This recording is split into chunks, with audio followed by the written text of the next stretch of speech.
jurisdiction, if you'll please state your name. San Mateo County. San Mateo County. Atherton. Yes. Rick Belmont. DeGoey. Belmont. Here, Julia Mates. Brisbane. Colleen Mackin. Thank you. Burlingame. Colma. Daly City. East Palo Alto. Presente, Carlos Romero. Thank you. Foster City.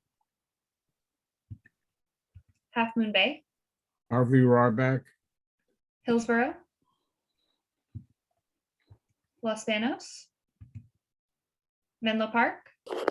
Betsy Nash. Millbrae. Ann Schneider. Pacifica. Tiger Jazz Big Stick present. Thank you. Portola Valley. Redwood City. San Bruno. San Carlos. Oh, I'm so Marty sorry. Medina, sorry. Thank you. San Carlos.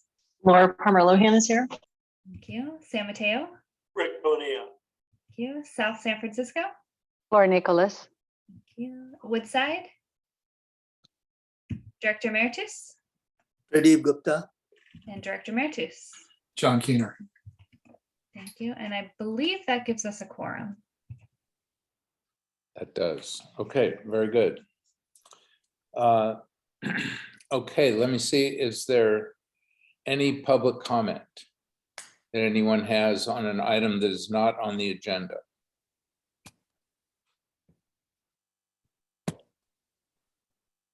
I don't see anyone with a hand raised. You could either raise your hand by clicking on reactions at the bottom of your screen, or you can just speak up and let us know that you have a public comment. I see no public comments, so can I get an action to set the agenda and approve the consent agenda items? I move to Palmer-Lohan. agenda and approve consent agenda items. Tiger. Second, Palmer-Lohan, San Carlos. Great. Okay, thank you. I've got a motion from Tiger Big Stick and a second from Laura Palmer-Lohan. If we could do a roll call, that'd be great.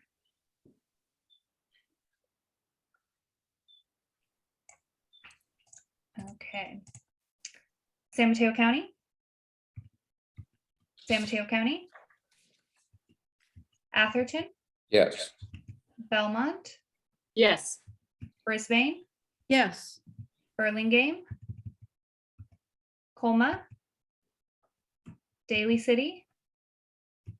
East Palo Alto. Yes. Foster City. Half Moon Bay. Yes. Hillsborough. Los Banos. Menlo Park. Yes. Millbrae. Yes. Pacifica. Yes. Portola Valley. Redwood City. San Bruno. Yes. San Carlos. Yes. San Mateo. Yes. South San Francisco. Yes. And Woodside. The motion passes. Great, thank you. And the next item on the agenda is the chair report. The only report that I have is that for the next meeting, Donna and I will be setting up the committee to nominate the chair and vice chair. So if you would be interested in sitting on that committee, and you will then and also give us input as to who you would recommend for the executive committee. I'm going to set up that nominating committee, and if you'd be interested in serving, please let me know. You don't need to let me know right now, but if you just send me a text or an email to let me know, I would appreciate it. And our procedure is that at the next meeting in January, that committee will recommend the chair and vice chair to the board. The board will make an appointment, and additional nominations can be made at the next meeting. And then following that, the newly elected chair and vice chair will set up the nominating committee for the executive committee, which will then be presented to the board at the February meeting. I don't have anything else to report. So the next item is the CEO report. Thank you. Hello, everybody. Thanks for coming tonight. We can go to the first slide. I just wanted to welcome back Eric Hall. He is serving as our co-CFO with Andy until February 3rd, and then he will be serving as our interim CFO while we do a search for the COO, and then after that, bring on a new CFO. So Eric, I think Eric's here. Would you like to say hello? I think a number of you know Eric. He was with us back in 2018. Well, it's great to be back, and great seeing so many familiar faces too, Pradeep, and good seeing you again, and glad to be here. So looking forward to working with Jan and the team, and Andy is doing a great job training me and getting me transitioned over here. So we should have it with no hitches going forward after he leaves. Right. Great. Welcome back, Eric. Thank you. And then thanks, Eric. And the other thing I wanted to note, I've been working with Rick and Donna, and we have selected a firm for our COO search, and are busily getting the job description finalized and starting initial outreach for candidates. So hopefully we'll be able to fill that position fairly quickly. Next slide, please. So I wanted to update you on the CC Power project. So we're looking at contracting for a long duration storage project, which would be an 8-hour storage project as opposed to the 4-hour storage that we're contracting for with our solar and storage PPAs. So the plan was originally that this was going to come to you in December tonight for your vote. It has been, or actually initially in November, and then it got moved to December, and now it's looking like January, just because, as you know, when we do these power purchase agreements, it takes longer to get everything ironed out. So the way it's looking right now is that the agreements should be done next week, hopefully, and then they will be distributed to the different CCAs. And the next CC Power board meeting is on January 19th. And they're hoping that at that meeting, or their plan was to have a vote on whether CC Power would contract with Tumbleweed, which is the storage project that we're considering at that meeting. However, your direction to me as the representative for PCE on the CC Power board, so many C's and P's, way too many acronyms here, is that I would bring this to you first for your approval. So this first vote is just whether CC Power would contract with the Tumbleweed project. And then the other part of it is whether Peninsula Clean Energy would be a participant through CC Power for this project. So the timing is such that it looks like that CC Power board meeting will be on January 19th, which is before our January 27th board meeting. So if the schedule continues the way they think and the agreements are done in the time that they think, we may need to call a special board meeting in January, before January 19th, in order to bring this to you for your approval on CC Power participating in the project. And at the same time, we'll ask you to consider PCE participating in the project. So I just wanted to let you know that I will know more on Monday when I meet with the attorney and the general manager for CC Power as to how that's progressing, but just a heads up on that. I'm hoping we don't have to, that it can just be delayed to February and we don't have to call a special meeting for all of you. Okay, next slide, please. So last month and in my CEO report, reported about the PCIA rates and the PG&E rates changing and looking like they're going in the right direction. The administrative law judge at the Public Utilities Commission asked for more details from PG&E about their proposed rate changes and the PCIA changes. And a number of entities filed a protest about the rates going up as much as they were. They didn't protest last year when the rates were going down, but they're protesting this year when the rates are going up. And this might cause further delay. It's still kind of in flux. So it could be March 2022 that the rates will change, in which case we'll come to you, of course, before that time, or it could be pushed out farther. So I just wanted to let you know that the timing is still kind of in flux. And Jan, is the rate issue just concerning generation rates or concerning both generation and distribution? The part that we're following is the generation rates. I don't know if anyone from the regulatory team is on the call tonight. I know Jeremy's not available right now. Dan? Yes, okay, Leslie would know. Yeah. Thanks. Yeah, I can, yeah, no problem. There are actually, so it is just generation rates we're talking about. There are going to be changes for distribution rates, and they are going to be increasing quite a bit. From what I heard from one of my other colleagues who does this analysis really closely, it's looking like somewhere in a 10 to 15% increase on the distribution side. So that's what's projected right now. And when would that change occur, Leslie? That would be a January 1 change. Okay.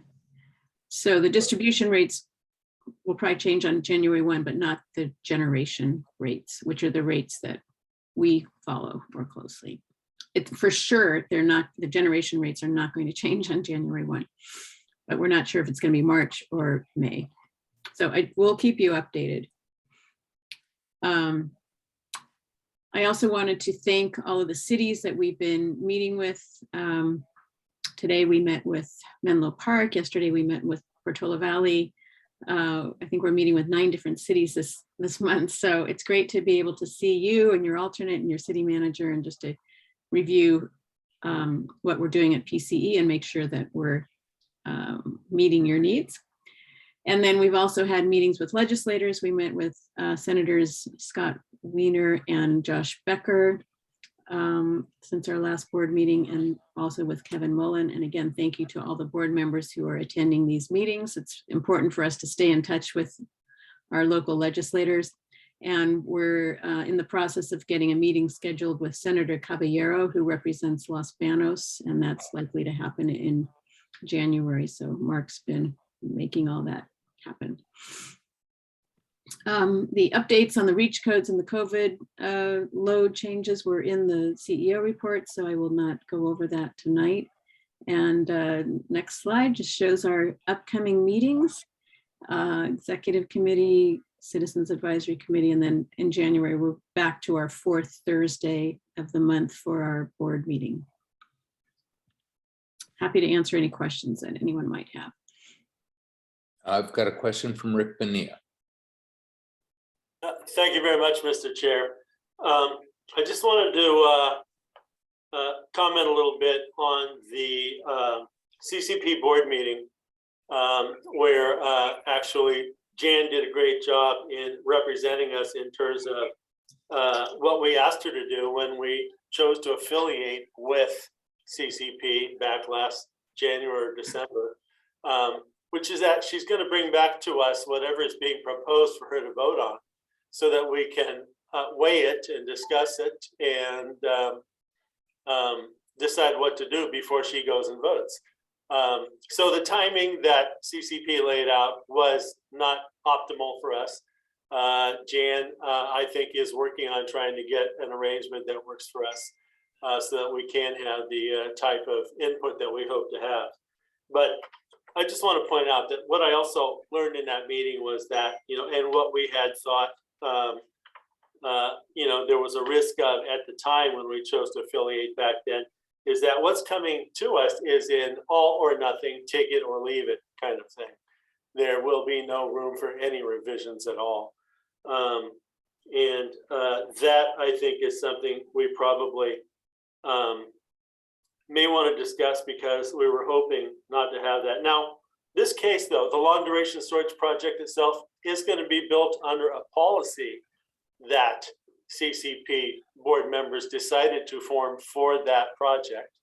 And then they also decided to form for the clean and firm power project, which they have their RFPs out on for right now, that they would use that same policy. But at the same time, in their meeting of last month, on November 10th, after policies that we had asked Jan to work with them on forming back in, I think it was January, when we chose to affiliate, for labor, for environment, and for things like community benefits, workforce development, apprenticeship programs, protection of communities, offering opportunities there. That board came up really kind of at the last minute after discussing this for probably 6 months with labor, environmental, and community representatives, to actually form no policy whatsoever. Instead, they feel that, well, since they are, and we discussed this earlier too, a board of all CEOs, that they shouldn't be voting on some policies that maybe their own jurisdiction doesn't already have. I know that elected officials do this differently. They hammer something out and they either do it or they don't. But this body decided that, well, so we're not a policy-making body, even though we have made some policies, and we may make some policies, but for this general overall idea that we're going to provide for protections for working people, for young people to have training opportunities, for environmentalists to have protections they're seeking, and communities to get what they're looking for. No, we're not going to weigh in on that. And that was a hard meeting for me to attend. I attend all of their meetings. And in the end, the outcome was a vote. And there's a resolution, and basically it says, what it boiled down to was a discussion saying that if projects come up and we're letting out RFOs, then we should include the policies applying to labor and environment of each of our members in that RFO, and then let it be known to all proposers that these are things that our actual members, our board members, are using to influence them, because these are the values of their boards, which is good, but whether or not that will actually amount to anything in the end when things are being negotiated is unforetold. It basically leaves working people, the environment, and other things hanging out there with no values at all. And the opportunity for all sorts of different outcomes to be out there depending on which CCP parties choose to affiliate with each and any given project. This is a very complex issue, so I know it's going on here with me for a minute, but what I'm trying to point out is that what we had asked Jan to do back then when we asked her to go there and fight for policies like ours, like our labor policy, and our community policy, and she agreed to do that. When it came time to vote on this, which did not represent what we had asked her to do, she voted in favor of it. And so I'm feeling kind of disappointed, and I just wanted to share that with everybody. I'll stop in a second, Jan. I think it's not a good policy to not have policies about these very important things. We need reliable, durable, safe facilities to be built. We know there is a workforce out there of trained and skilled professionals who do this work. We know there are young people who need opportunities to get good jobs. We know that communities need to have some benefit from work being done in their backyard or their front yard, wherever it is. And yet this board at CCP, once again, all CEOs chose not to follow through with something of meaning that would be sustainable language going into the future. So that's what I want to make everybody aware of, that I think this organization maybe is not exactly what we had thought we were joining. Had we known at the time that actually in their joint power agreement for CCP, it said, we will not be forming policies, then we might have had a different discussion at that time when we chose to affiliate. But we didn't know that it said that in their joint power agreement, and nobody pointed it out when over a couple of months we discussed policies. It was not pointed out. I was told that, well, it was in there and anybody could look at it, but not everybody reads all the fine print in this kind of long and wordy joint powers agreement. So I'll leave it there. And this is all for your thoughts. Thank you. Okay. I have a comment from Ann. Thank you, Chair. Thank you, Mayor Bonilla. I have to admit, life's been so busy, I didn't follow this, and I don't know how it went on environmental issues. So you as our voice for labor, and sometimes me, our voice for environment, how did it come out in that? There is no policy for the environment or labor or communities, no. Then and again, I understand all of us sometimes go to meetings where we kind of vote with the majority because it's how we keep our relationships on that. But I think the board should bring this back in 2022 and we need to talk about it. On the Sierra Club, the State Sierra Club, which is the most active climate change clean energy group, there has been a great deal of concern about CCAs around the state and 100% putting their people automatically into 100% renewables when there aren't enough 100% renewables that are actually good on this. And I've read some of that, but sometimes that listserv is so active, there's no way I can keep up. But if we could bring this back in January, we could have a healthy discussion. So I could probably guess. I think of CCAG sometimes where there's some things I vote for and they're not 100% what I believe in, but we should talk about it. Thank you, Rick. Both Ricks. Thank you, Mayor Bonilla. Okay, we're still in the CEO report. We will let Jan, let's schedule an executive committee discussion of the relationship to CC Power, and then we can figure out when we want to schedule a board discussion of that. Thank you, Mr. Chair. I think you were pretty much winding up your report, Jan. Yeah, I would like to, if I may, I would like to respond to some of the comments that Rick made. Okay. Because I'm not in complete agreement with how he's characterizing what's going on there. First of all, the saying that bringing the project to us is a take it or leave it.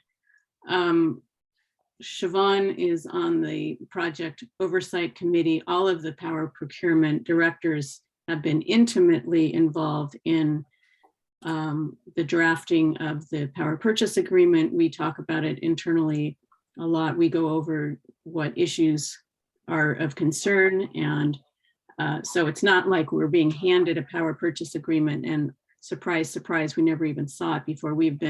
She's been actively working on this for months and months and months, as have the other procurement directors. And I believe I know we discussed this project. I can't remember if it was with our procurement subcommittee or with the executive committee, so that people are aware of what's going on with this project, what it is that we're getting. And bringing this to the board for approval is similar to when we bring any power purchase agreement to you for approval. We spend a lot of time negotiating the agreement with the developers. We work with our energy attorneys to make sure that our interests are being protected, and the same process has been used for this. So I would, any PPA that we bring to you is a take it or leave it. If you don't like it, we won't do it. So that's the same thing here. As far as the environmental policies, PCE is actually the agency at CC Power that did all the background work on environmental policies and what we wanted to have in these agreements. So I would say that our needs for that and our preferences are being reflected in it. As far as the labor goes, we had a lot of discussions about labor, and I did try to get a policy through CC Power. What we presented at the November meeting was a proposal that we start with the most progressive policy on any project as the starting point for any project. So in terms of labor, that would be our policy, and see where we can get on that. So we're still working on it. We have not given up on developing a policy for labor or for environment. We talked about having a workshop to talk about this further, and that's in the works. And so we're not giving up on it. Pretty much every CCA who does a project labor agreement for any utility scale project. And that will be the case with this project too. It's not correct to characterize this project as not taking care of the workers or not having apprentice programs or things like that. It will, from what I understand. And we're not changing the way we do our projects. So we are continuing to try to put together a policy in the meantime. Every CCA has their own policy, and bidders who are looking to do projects with CC Power can see those. And if they want to do a project, they know that they need to meet those policies of the CCAs. So we can certainly talk about this more, but I just felt I needed to provide a little more color as to what's going on at CC Power. Yeah, Jan, isn't it also true that each of the CCAs took responsibility for providing direction on different areas?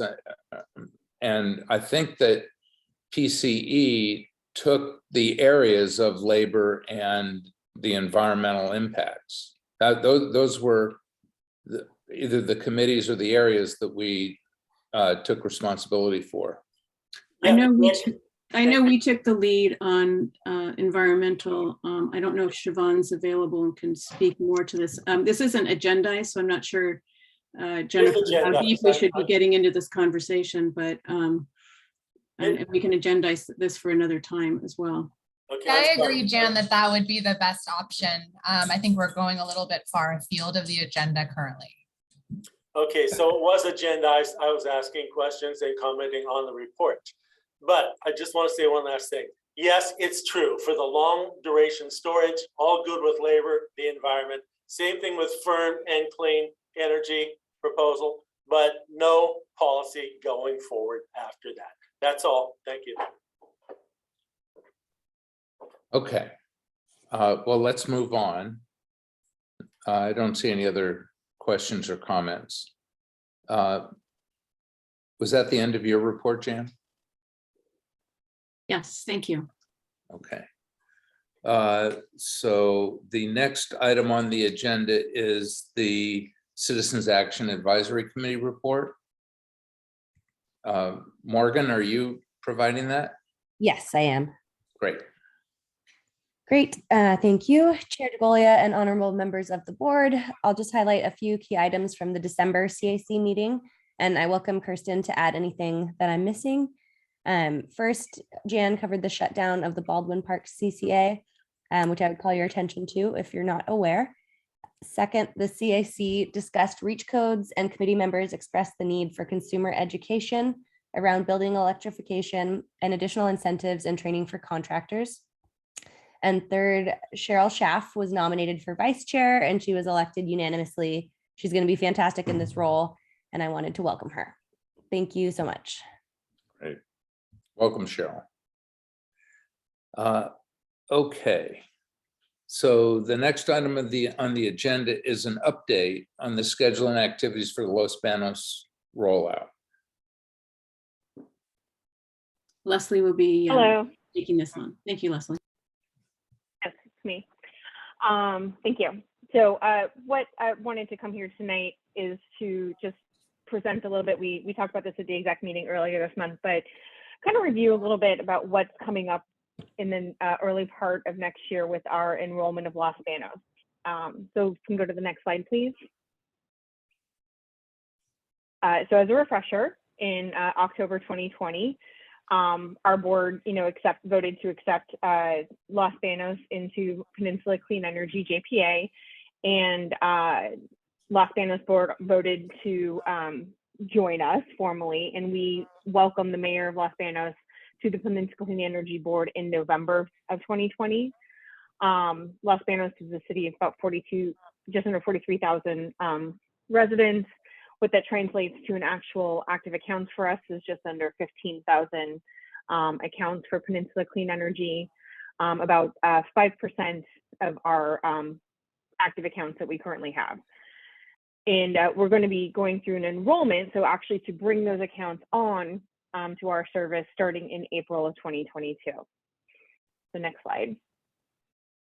So over this past year, there's actually been quite a bit of work going on behind the scenes from all aspects of PCE. It's really been a team effort. Everything about this enrollment has sort of touched all the teams a little bit, some a little bit more than others.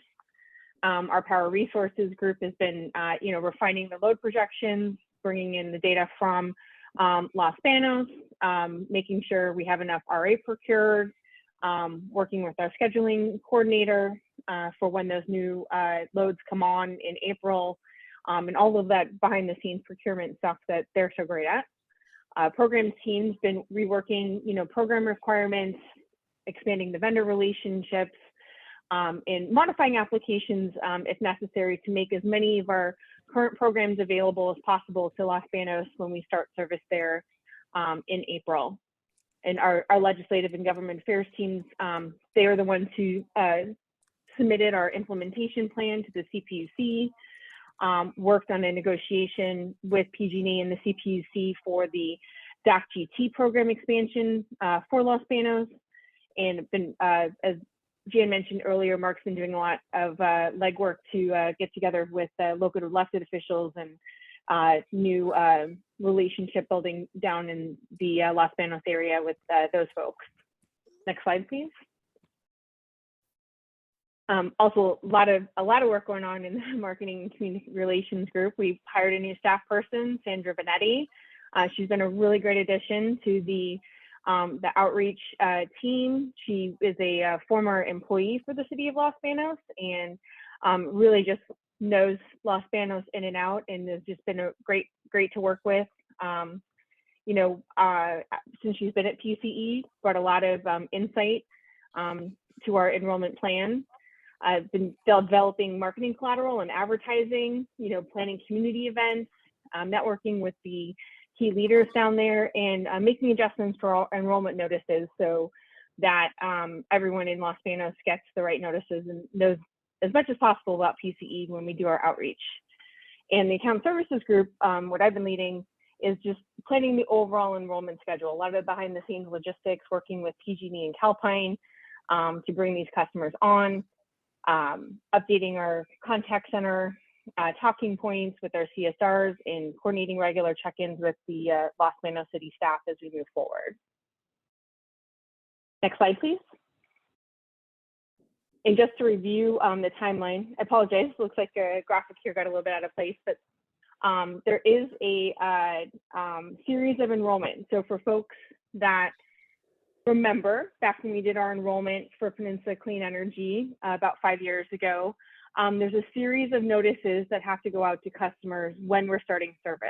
So this is a prescribed noticing requirement by the CPUC, where you do a notice 60 days pre-enrollment, 30 days pre-enrollment, and then 30 days post-enrollment and 60 days post-enrollment. So there'll be a minimum of 4 mailed notices going to all residents in Los Banos, letting them know about Peninsula Clean Energy, the benefits of staying enrolled with Peninsula Clean Energy, but also giving them the option to opt out if that's what they would like to do. If they'd like to stay a bundled customer of PG&E, that's an option and they can make that choice. Hit the next slide. For the NEM customers, the solar customers in Los Banos, for those of you who were around when we did the enrollment here, you might remember that we had a phased enrollment for our NEM customers so that we can align that enrollment close to when the true-up months were happening to minimize the confusion and minimize the trauma per se of transitioning from your annual true-up with PG&E to a monthly reconciliation with Peninsula Clean Energy for the generation charges when you become a PCE customer. We're going to be doing something very similar in Los Banos.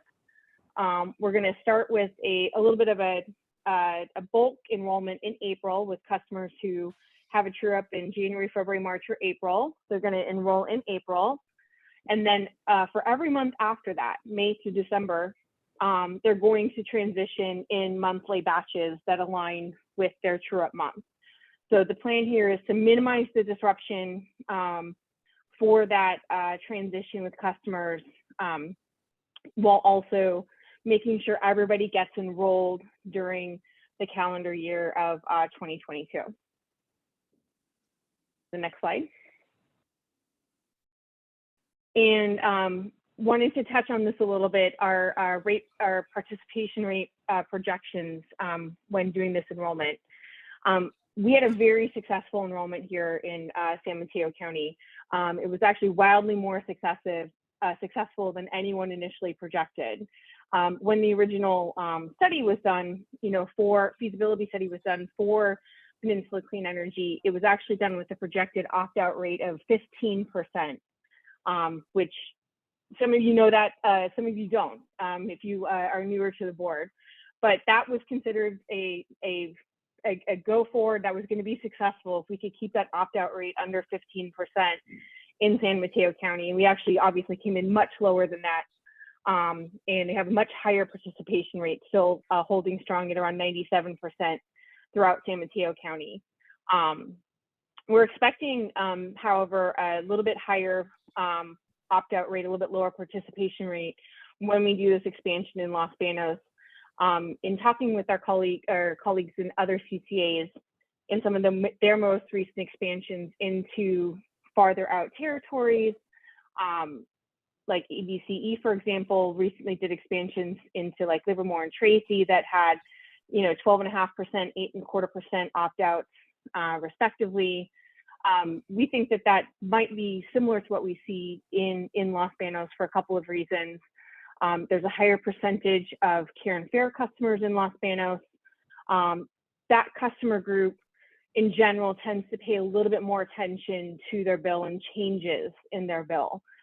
In San Mateo County, you benefit a little bit from the fact that, not everyone pays a whole lot of attention to their bill all the time. And so when you're doing an enrollment, flying in under the radar is actually quite good, right, for enrollment purposes. After the fact, you want people to know who you are. You want them to trust you as their energy provider. But during an enrollment, you don't necessarily want them to notice that anything's changing, about their service, about their bill. For folks that pay a little bit more closer attention to their bill, even with the noticing that we're doing, for customers, they may see that line item for Peninsula Clean Energy and react with it as an extra charge. We're doing outreach to try to mitigate that, but we do expect a higher opt-out percentage from those customers.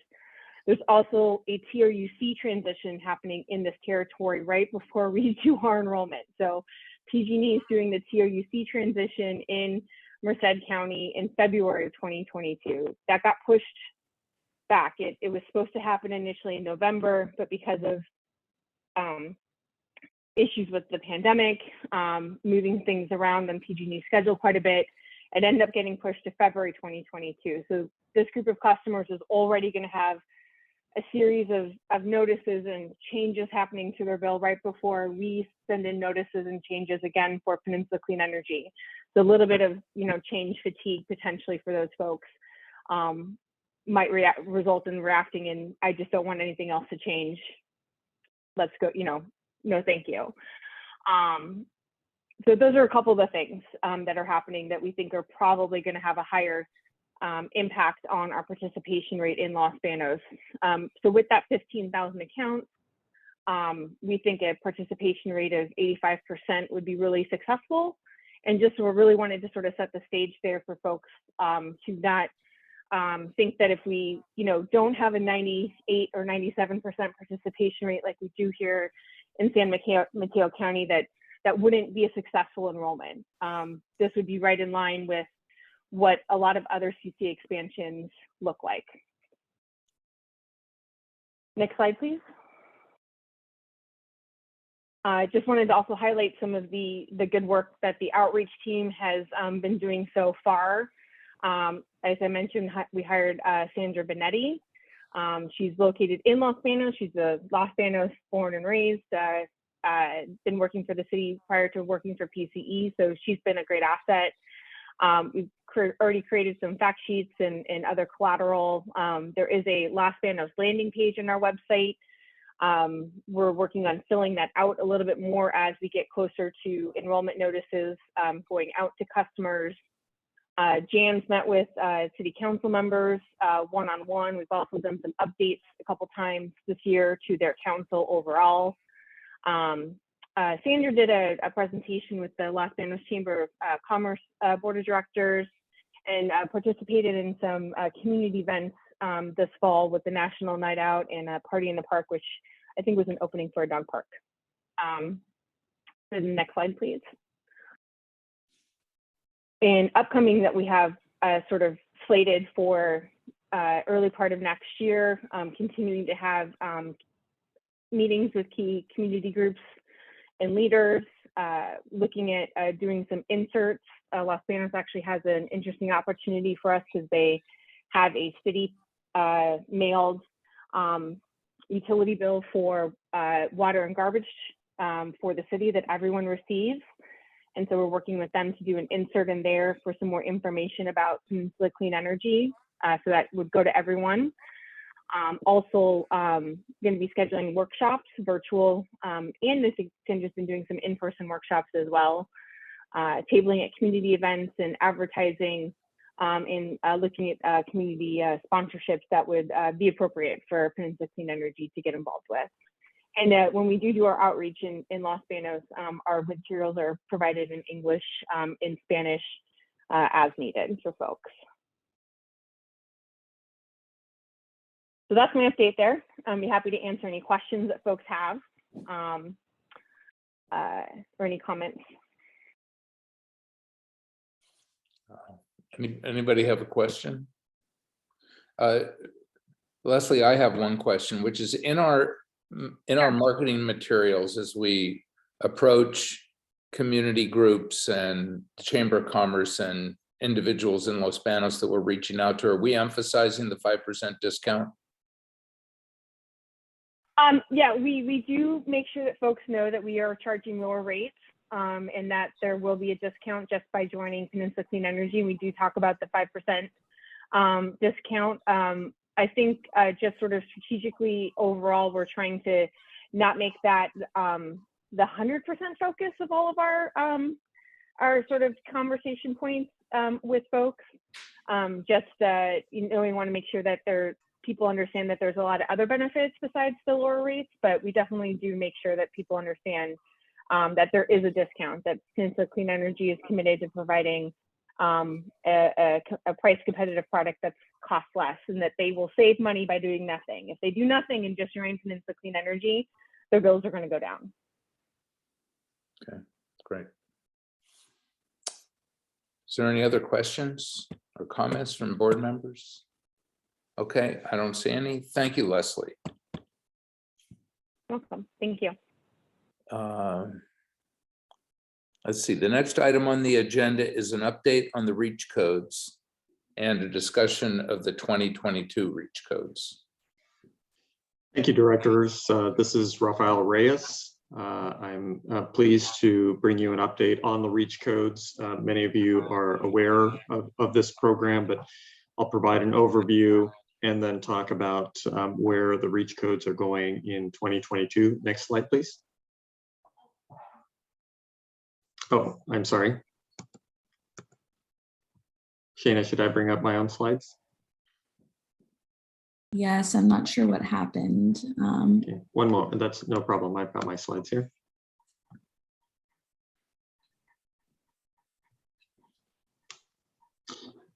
Okay, the REACH Code program, as many directors are aware, is a program we operate in partnership with Silicon Valley Clean Energy to provide model codes and technical assistance to local governments for their consideration and potential adoption, where those codes provide decarbonization benefits through all electric buildings and increased EV readiness. There's been substantial amount of innovation in the specifics of those codes. And I want to call it in particular the City of Menlo Park, which was instrumental in developing the all-electric building code that became the standard for the region and frankly for the state, and significant greenhouse gas reduction benefits from these codes. Overall, the program accounts for approximately half of the REACH codes adopted throughout the entire state. So we're very pleased in the progress and want to thank all the cities for their engagement and frankly the leadership in moving this forward. Here's a list of cities that have moved to adoption, with others still coming on. Half Moon Bay has recently, just this month, passed its first reading and it's going into its second reading next week. And I would note that over 3/4 of the population of the service territory now is under a jurisdiction that has adopted a REACH code. As some directors may recall, the building codes are updated by the state every 3 years. And the REACH codes are enhancements to that foundational state building code. As a result, with the new state code that is going to be put into place next year, all cities will be adopting the new state code and have the opportunity to, at that time, re-up if they have re-upped their REACH codes or adopt new REACH codes if they have not yet adopted REACH codes. And as part of that, we are working to update the model codes so jurisdictions can be ready for this new code cycle. And as noted earlier, again, the focus is specifically on buildings and all electric buildings and increased EV readiness. And on the EV readiness side, we've got a particular emphasis on multifamily buildings and ensuring that all residents in multifamily have access to electrified spaces. So as part of that, what I'd like to touch on here for you is some of the details of the model codes that are under development, and we'll go through a stakeholder engagement process that I'll talk about here in a moment.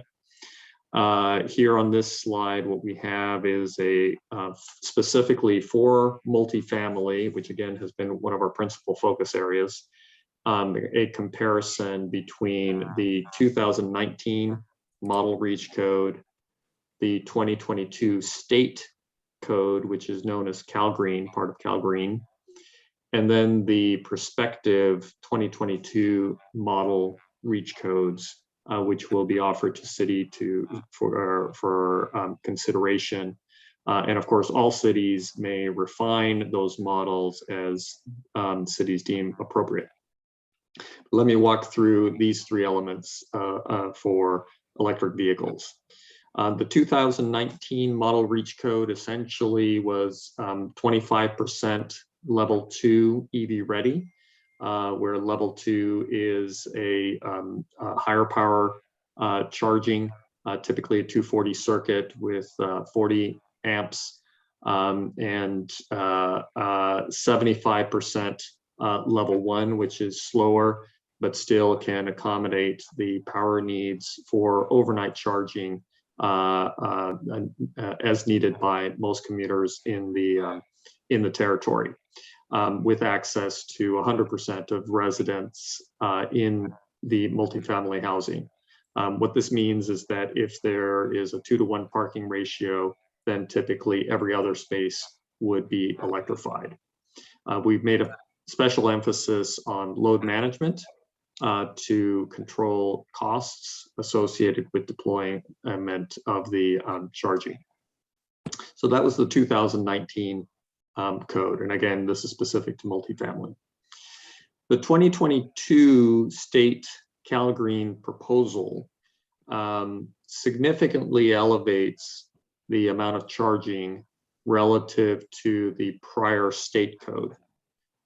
However, it has introduced very substantial added complexity with new power levels. These are outlined here.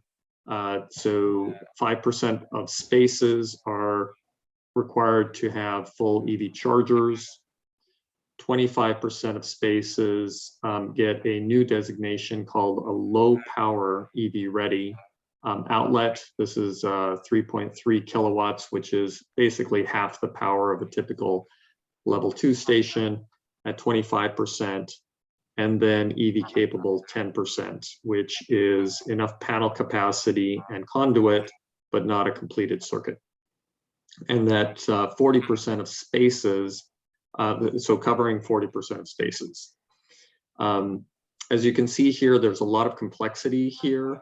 And you know, we will have further detail for the board and other stakeholders as we move forward.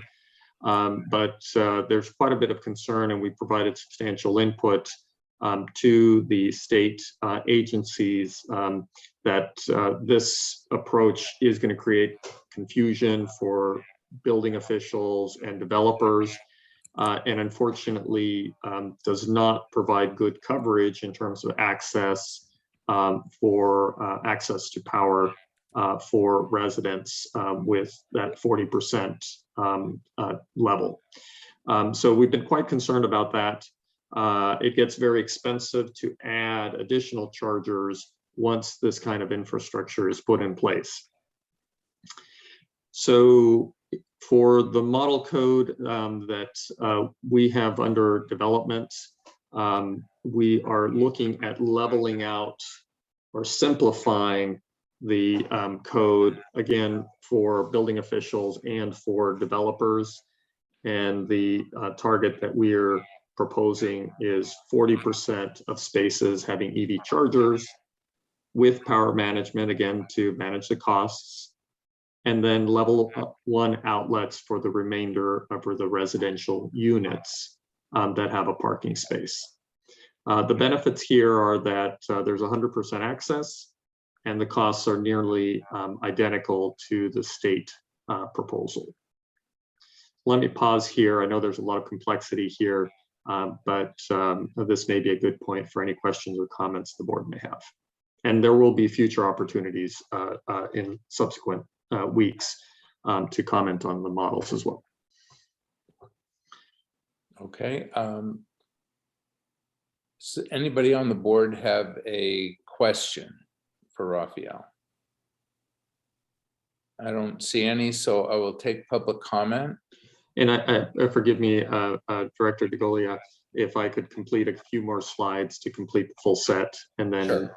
Open it up to public comment, I would suggest. Okay, I've got a question from Carlos Romero. And then Yeah, I hope you guys can hear me. Rafael, what exactly do you mean by 100% access under the 2022 2 model reach code? Yes. So our objective here is that every residential unit on day 1 should have access to an electrified space. And the thinking there is to ensure access and equity, we need to make sure that access is available on day 1. Comparing it to the state code, where 40% of spaces, and depending on the distribution, it could be more from the standpoint of residential units. What this means is that 40% of spaces will be electrified. Actually, a little less. 30% will be ready on day 1. Residents that happen to win the lottery, so to speak, and have those spaces will be able to get electric vehicles without any difficulty. But everybody else will have a very substantial hurdle to have access to powering an electric vehicle. Because installation of the next space becomes extremely expensive.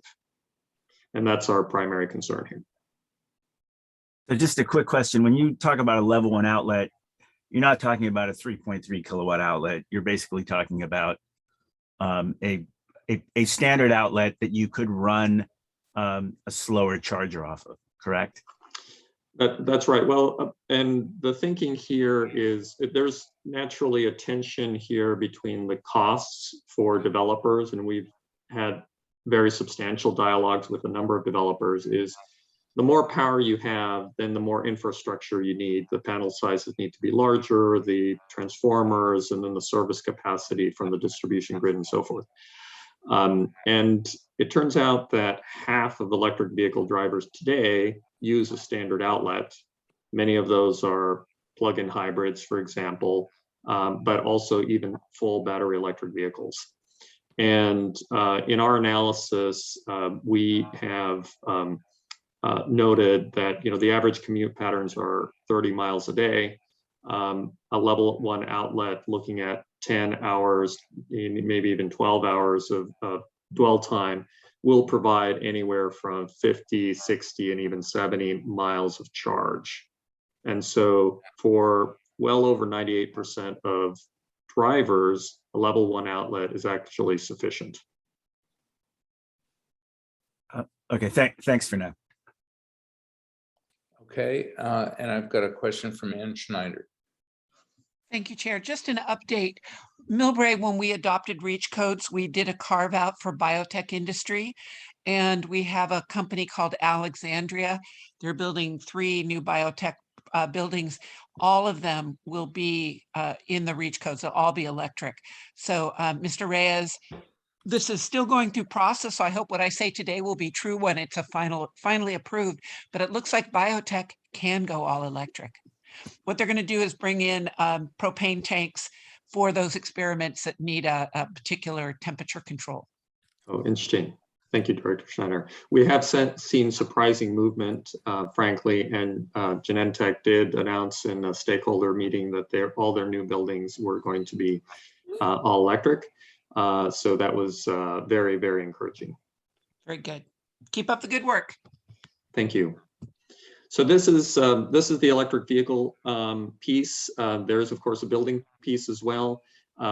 There's much less complexity here. So the 2019 codes, the model codes, when we initially made them available, we provided 2 different models, all electric preferred, and then as we noted, the subsequently developed all electric approach that Menlo Park innovated.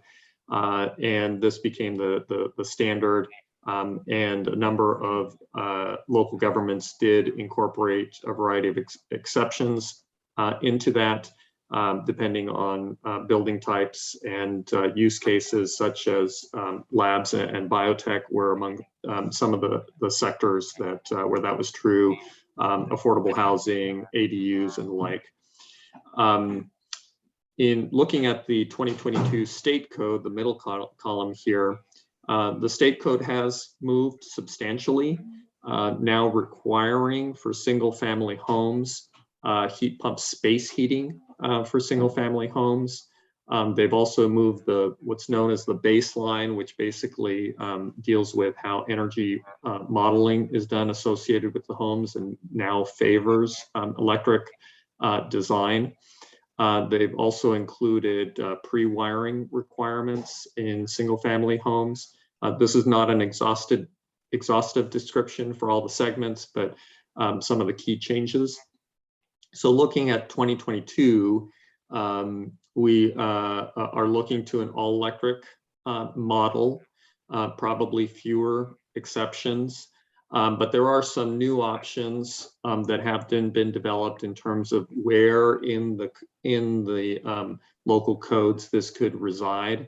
And I won't get into all the details except to say that the process with the California Energy Commission has been in what's known as the Title 24 Energy Code. We have cases now where cities have adopted the quote unquote gas ban, which is in the municipal code, which benefits from not having every 3 years to be re-upped. And there are some other opportunities there as well. So we will be offering a couple different flavors depending on the preferences from local governments, but the end result will be all electric buildings, and still, of course, the option for jurisdictions to adopt particular exceptions as they deem appropriate.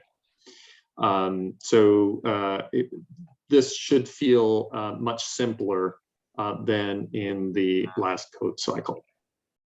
But Raphael, could you expand a little bit on the issue, not so much the gas ban, but the issue of the implication for what we've called a reach code being covered in the energy code versus the municipal code, and how that affects a city, since most of us represent cities. Sure. And most of us have adopted some form of reach code in 2019.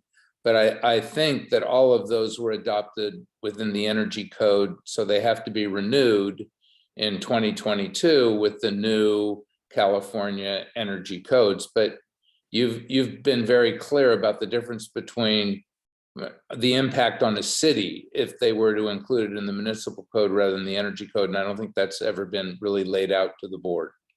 Right, thank you. So the distinction is that modifications to the energy code are modifications to the foundational state building code.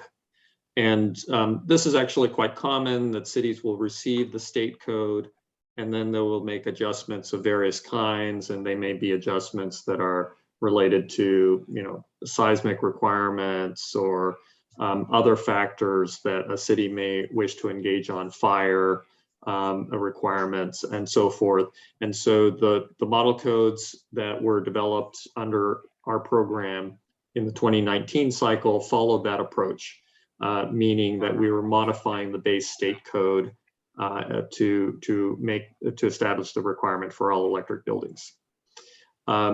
Since we started that effort, then we've had cities such as Berkeley, but not just Berkeley, but others, and I'll talk about Half Moon Bay in a moment, that adopted elements into their municipal code, which is not affected by the state energy code and relates to what gets entitled on a property. And so in the case of the Berkeley code essentially specifies that natural gas may not be provided to a given property. And there are certain exceptions there as well. And that's been what's termed as a gas ban. That exists in the municipal code that is not subject to the 3-year update cycles in the building code. There are prospectively other things that can be put into the municipal code. So that's something that we're exploring right now. And in fact, one of the elements that Half Moon Bay is adopting is what's known as a quote unquote end of flow provision, which basically states that no future gas may be provisioned to city properties beyond 2045. And on the next slide, I'll talk a little bit about existing buildings and the prospect that there may be options for cities to consider by incorporating certain elements into the municipal code. Hopefully that addresses your question, Director DeGolia. Yeah, it does. My understanding is that there is an issue that cities in the course of looking at future reach codes might want to consider, which is instead of just amending the energy code portion, which then requires that it be updated every 3 years, that they could amend the municipal code to affect the exact same reach code impact that they desire. And if they amend the municipal code to affect that same exact reach code, they don't have to update it every 3 years. That's correct. Of course, they can change it if they wish to, but they're not required to update it, whereas the impact through the energy code is that it essentially has to be updated in order to remain effective. That's correct. That's correct. Thank you for making that clear. Are there any other questions for Raphael on this? I don't see any questions. Okay, go ahead. And just a last couple slides here. There is emerging discussion in a number of jurisdictions around existing buildings. As directors may be aware, both at Menlo Park and Half Moon Bay and elsewhere, we, as part of the project, will be identifying some perspective models that cities may wish to consider for existing buildings. And these could be adopted at the same time as new construction codes. There will still be the kind of technical support that we've had to date. Of course, it's important to note that codes related to existing buildings are substantially more challenging for a variety of reasons, and I'll speak to that in a moment. But there are some concepts that are lowish hanging fruit, if you will, in existing buildings. I mentioned Half Moon Bay's long-term goal for decommissioning gas lines and targeting 2045 for the quote-unquote end of flow. This is important in that it does send a signal to PG&E with regards to its gas infrastructure investments, and PG&E is seeking to shift investments in the gas infrastructure to electrification. And so having the signal from cities is quite helpful in that regard. There are various models around points of intervention, such as end of equipment life or major remodels and the like. Some of these are quite challenging. And there are also options around very low cost opportunities, such as when someone is going to install an air conditioner, that should be a heat pump, and that would provide both cooling and heating. And that's almost a zero cost measure that hopefully will be interesting to elected officials. Now, so we will be, as before, providing models and technical support, but of course it is up to cities to determine whether these are directions that they wish to explore.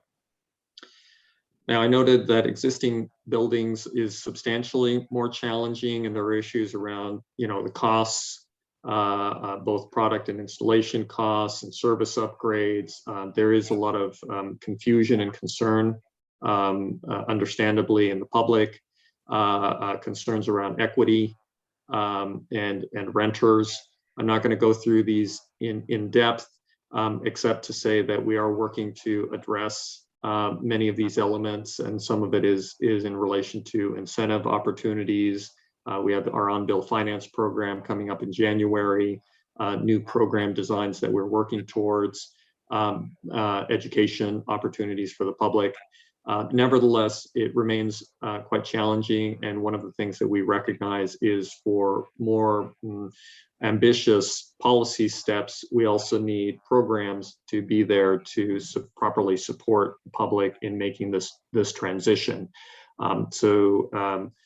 We will be bringing out the models and engaging in the dialogue and view this as a long-term discussion, as a long-term process for stakeholders in the region. So as part of that discussion process, we are laying out an engagement process for stakeholders, that process will begin here in January. And I'm realizing I have a typo here. We will have 4 workshops for different groups of stakeholders to provide feedback on the models. And then with the intent of rolling out in the summer, updated model codes for cities to consider. As noted by Director DeGolia, for cities that already adopted a REACH code, it is necessary to re-up that REACH code in this cycle for those benefits to continue to take effect. We will be looking or encouraging local governments to move forward with their adoption process in the second half of the year in accordance with the normal building cycle adoption process. And then lastly, this is the last slide. This is the tentative schedule for workshops. You'll note that we have 2 for city staff. The first being in January 26th. We hope to have invitations out soon to city staff for these workshops, and then separate ones for the building industry and the broader community. And this is in keeping with the engagement approach that we took in the 2019 cycle. I will note also here that East Bay Clean Energy has opted to join us in this process. So it's a unified process in terms of the model codes and the stakeholder engagement. So this is, there will be a new website that will be Bay Area REACH codes covering Peninsula Clean Energy, Silicon Valley Clean Energy, and East Bay territories. And that concludes the slides, and I'd be happy to take comments and questions. Okay, I've got a question from Carlos Romero. Yeah, just quickly, under the new construction slide, how are we taking into consideration the significant changes that have occurred at the state level around the required approval of ADUs and junior ADUs, in particular junior ADUs, since they are attached to the existing structure? So if they're attached to the existing structure, would some of the new construction requirements not apply to those? Have we thought about how the ADU piece interacts with the new construction kind of energy codes, and what, one, because the state has occupied a very large area of the law in terms of what we can actually circumscribe in terms of approvals on those particular units. So has there been any thought put into kind of how this would apply to those? Right. So typically it's less expensive to build an all-electric ADU, but naturally the cities will need to make a determination on some of these issues on what's most appropriate. Most cities in the last code cycle exempted ADUs from the all-electric requirements. That might be an approach they wish to take. It is true, as you point out, that there are new limitations that came in, I guess it was 2 years ago now, with regards to the latitude cities have around ADUs. We are still taking a look at that in the context of our specific model codes. So I'm glad that you flagged that, and I will be working with the team on that question. Thank you.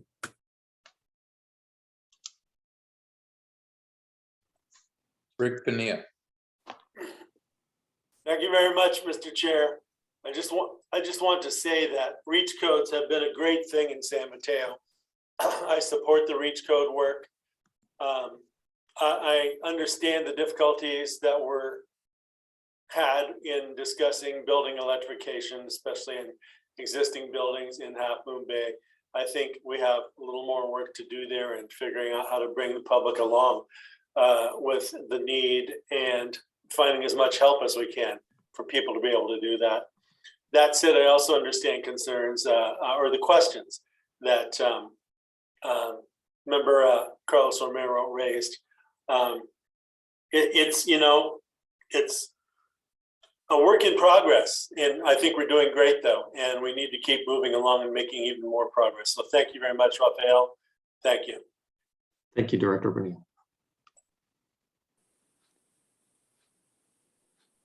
Pradeep. Thank you, Rick. I just wanted to tell Rafael, you're doing a great job, Rafael, and you're proceeding in the right direction. But I wanted to just make a comment that the prices that customers pay for natural gas versus electricity in terms of operating costs of conversion to electricity are still biased away against the electricity rates, because there are many other costs that are not shown in those rates. So customer might find sometimes in a market competition, it may be difficult to go to electricity with as much enthusiasm as we would like to. Just a comment, hopefully state and other regulatory commissions will see this disparity and try to correct that situation. Thank you. Yes. Great. Any other questions from members of the board? Colleen. I just would like to thank Rafael for your presentation, and I would really hope to see a lot more in terms of outreach to all the Peninsula communities and advertising.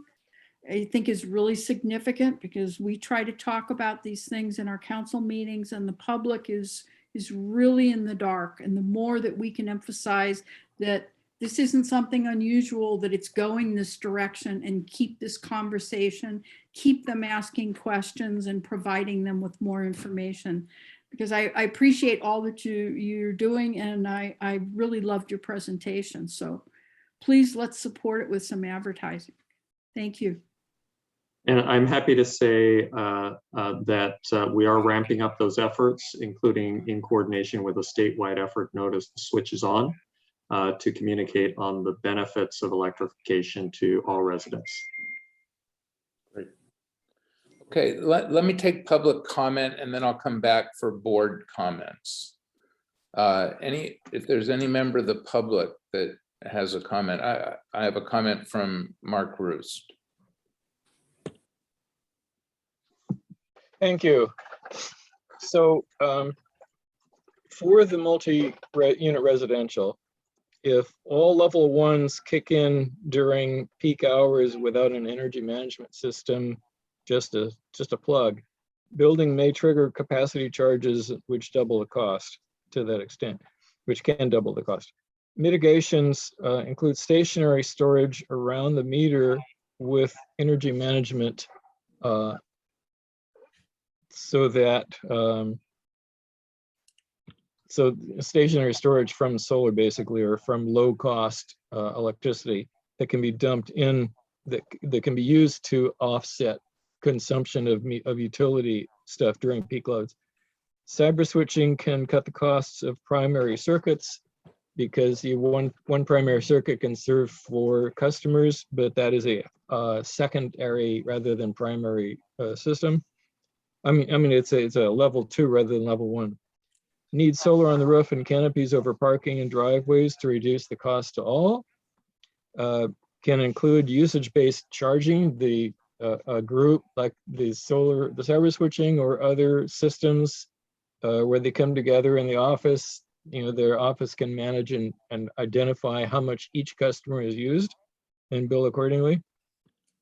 Also, since PG&E is planning to increase the rates on the distribution side, right around the same time that that your group is saying the rate's going to come down,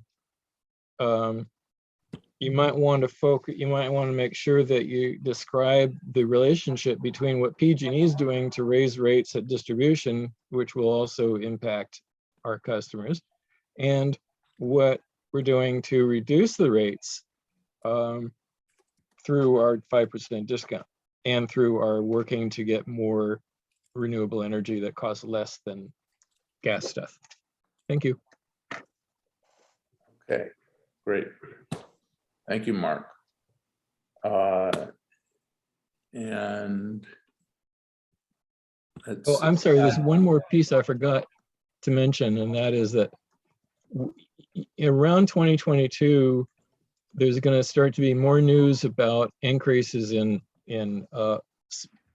want to have, we're going to really want to start getting into enough solar on the roof to cover both the building and all the vehicles associated with it universally. That would be a target for mid-decade. Okay, Donna. Thank you. I just have a quick question about the feedback from building industry. Who is the building industry we're trying to target? Is it the big builders building large commercial buildings? Is it small individual home builders? I think they're different niches and they might need, different meetings. That's a fair question. In the last cycle, we cast as wide a net as possible. And to be perfectly candid, in 2019, the participation rate was low across our workshops. And I think part of that was that nobody knew who we were. Nobody was really thinking about reach codes. Most people thought it wasn't going to be a thing. And it took a while to gear up. Most of the serious engagement ended up happening at the city level, where cities ran their own processes. And frankly, Burlingame was one of the deepest, and we learned a ton there. I suspect that this is going to be a little bit different now that many stakeholders are aware that this is a real thing. It's a fair point with regards to the differences in developers. I will take that back and confer with the team. We would certainly welcome recommendations to get people there, because we really do want to hear from across the spectrum, stakeholders' concerns and input on this process. So I do appreciate that. We'll take that back.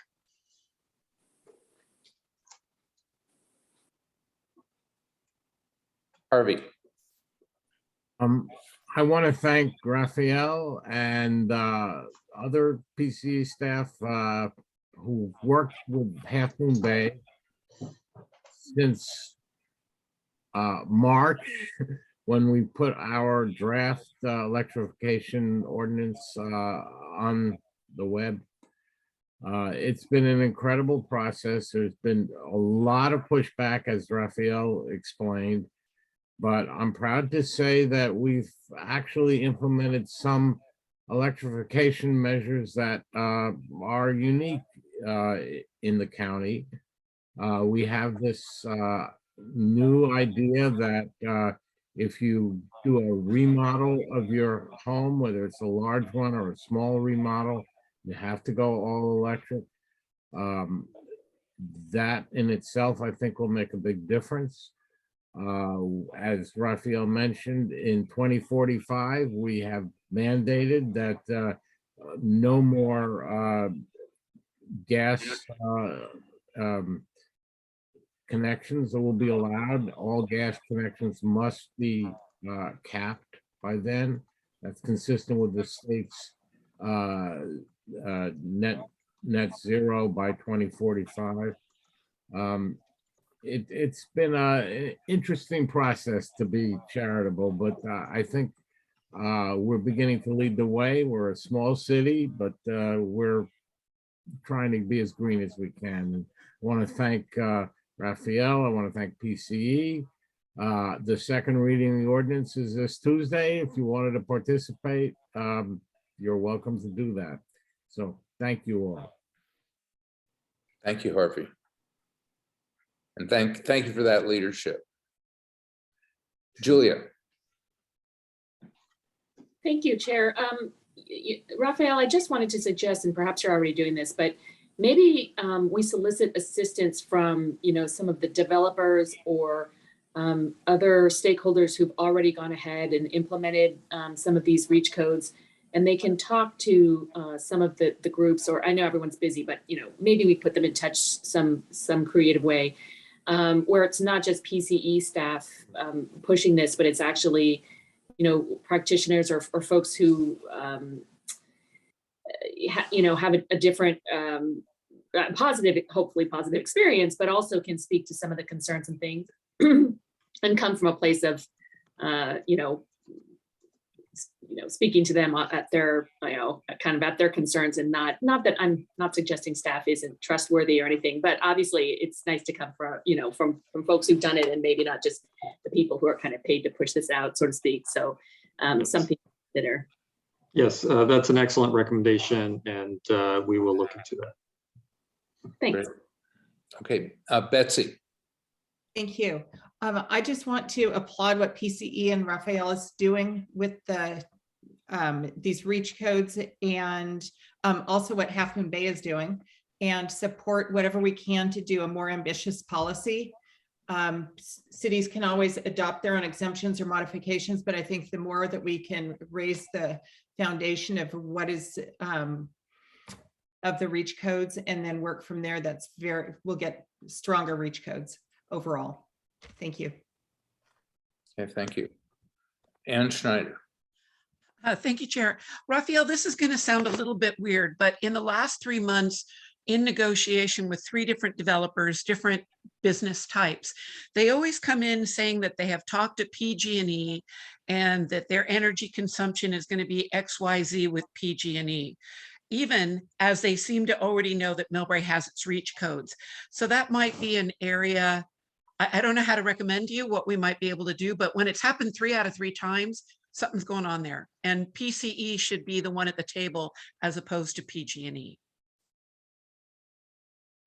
Yes, that's an excellent point. We are still developing an awareness on the part of residents and businesses in the area. So we certainly would welcome suggestions on that, but we continue to try to work to engage our stakeholders and build that visibility. It's funny, this was months ago before COVID got really bad. Moxie Hotel, we really did try to push them at various planning and council meetings to go with PCE, but because they all come from all other parts of the country, they're familiar with. So now I think I finally get PCE saying Peninsula Clean Energy now, not PCE, because it's too close to PG&E. But if you want to bounce ideas off me or off our planning, our economic development director, 3 out of 3 just seems really weird. Yeah, and we still have an active technical assistance program. And as Jan has noted in a prior board meeting, we now have on staff Blake Hershaft, who's a very experienced architectural engineer, and he's been leading up much of that technical assistance. Blake is there waving. In fact, we just had an engagement, I'm not remembering with who, where we provided some significant technical assistance. It was a South San Francisco developer. So we have a ton of internal expertise now. And so we can work directly with those developers on technical questions that they have. Excellent, thank you. Okay, I don't see any other comments or questions. So we're going to move on to the next item, which is an update on the 24/7 strategic goal white paper.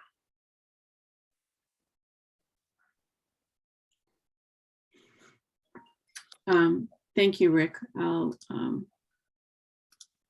start this, and if Siobhan is available, she'll join in as well. So as you know, we published the white paper for the 24/7 goal, and that was in your packet. And we, our Power Resources team is continuing to actively work on the model, doing validation testing, and we'll be coming back with part 2 of the work next year, early next year, as we continue the modeling. And as part of the annual goals that you gave me as the board, I've been working on evangelizing our work in this area and have presented at 3 events so far since we put our paper out. So on December 1st, I talked about it at the Cal CCA virtual annual meeting.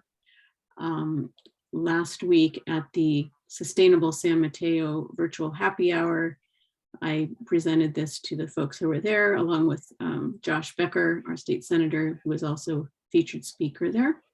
And then today I participated in a webinar sponsored by the Climate Center on maximizing benefits from climate investments. And there were probably about 100 people who attended that webinar. So we're working on getting the word out about what we're doing, and happy to answer any questions. And I don't know if Siobhan is available to add any more details about the work that we're doing internally. Yeah, I'm here. I think our Okay. modeling team has been really hard at work, as Jan mentioned, on validating that the model that we've put together is correct, so that when we start running some scenarios through it, we're confident in the results of those scenarios. I think one of the things that I've been impressed by is, I think one of our goals of this paper was to spur action by others and sort of be a leader for others to follow. And we've had a couple of CCAs reach out to us informally and just ask more questions about what we're doing and why we're doing it. So I think even at this early stage, we're starting to see that leadership being recognized. Great. Thanks, Siobhan. So we're happy to answer any questions and comments that folks might have. Does anybody have any questions? Colleen? I just wanted to say that I thought it was an extremely effective distillation of a lot of information. And it really clearly illustrates our mission and all the path you've taken to getting there and where we're headed. And I just wanted to applaud you. I was really impressed by it. So thank you. Thank you. Great. Okay, I don't see any other comments or questions. Let's go on to the one action item that we have on tonight's agenda, which is to approve the revised 2022 Board of Directors schedule of meetings. Chair DeGolia, can we check for public comment on the last item real quick? Sure, thank you. Is there any public comment on the update on the 24/7 white paper? Okay, I don't see any public comment. So we'll go on to the schedule for next year. And Chair DeGolia, I'm happy to comment on this. You may be having deja vu about why you're seeing this again. But our team has made a legal decision about AB 361. You may remember that previously we had decided that we needed to make sure that no more than 30 days elapsed between the reauthorization of telemeetings. And we've changed that slightly so that we're going to start to do it at the beginning of our regular meetings. And we've kind of assessed the risk there and believe it's relatively low at this point, and a number of bodies are doing it in this fashion. So we feel somewhat protected by the groupthink in that sense. I'm happy to field any questions, but the revisions here are just, and Nellie, please correct me if I'm wrong, if there are other revisions, but the main revisions that we would draw your attention to are the deletion of those kind of mini special meetings that I hope this will become as a relief to everyone, as I understand you all have very busy schedules, and it's hard to remember to come to the other meeting 5 minutes before the other big meeting. So happy to answer any questions from the board. Yeah, that's a very positive change. Thank you for making that. Happy holidays, everyone.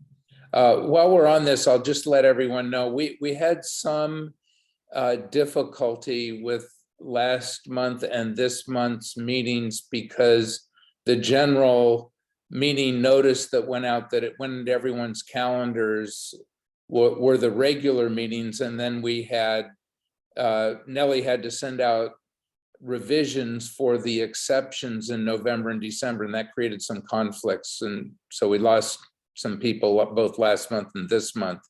And next year, we're going to send out the standard invite for January through October, and we'll do November and December separately. So they won't end up being revisions to a 12-month meeting schedule. Instead, it'll be a 10-month meeting schedule and 2 separate meetings.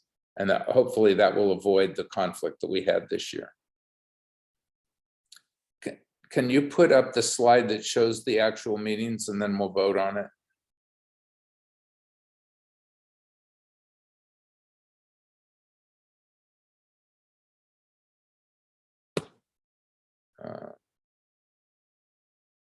Nellie, do you have that slide? It's not on here.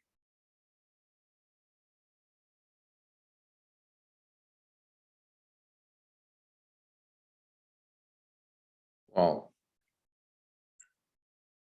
this is the schedule for the Board of Directors meeting. So they're on the 4th Thursday of every month, other than November and December, where it's the 3rd Thursday of each of those months because of the conflict with the holidays. Right. Can you see the schedule? Yep. Okay, great. Okay, can I get a motion to approve? Motion to approve, move to approve, Mates. Thank you. Second, Bonilla. Second. Okay, Mates and Benia, if we could have a roll call, that'd be great. 1 second to pull up my other screen here.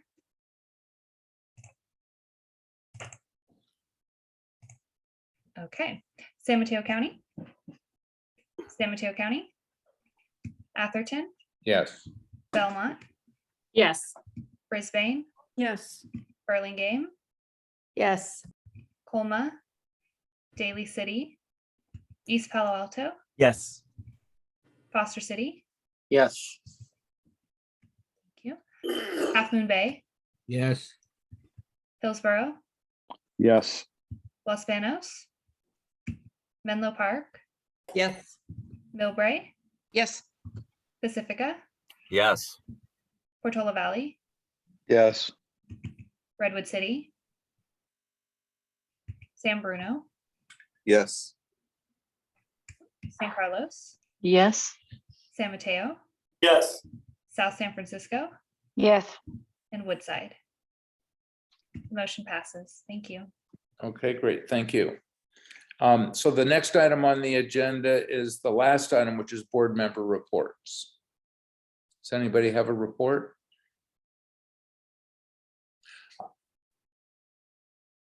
I can announce that this Saturday was the ribbon cutting for Atherton's new town center. And it is a complex that includes a police station, administration, which is everything that isn't police, and a library, and there is no natural gas line connected to any building in the facility. I can tell you that it would be zero net energy, but the solar panels weren't deployed over my vote. Anybody else have a report? Okay, well, have a great holiday, everybody. And we will see you in January. Thank you. Happy holidays. Happy Good holidays. night, everyone. Bye, everybody. And please do text me or send me an email if you'd like to be on the nominating committee. I want to Director encourage a few Bigstick. of you to do I that. love your hat. Happy holidays. You're welcome. Happy holidays.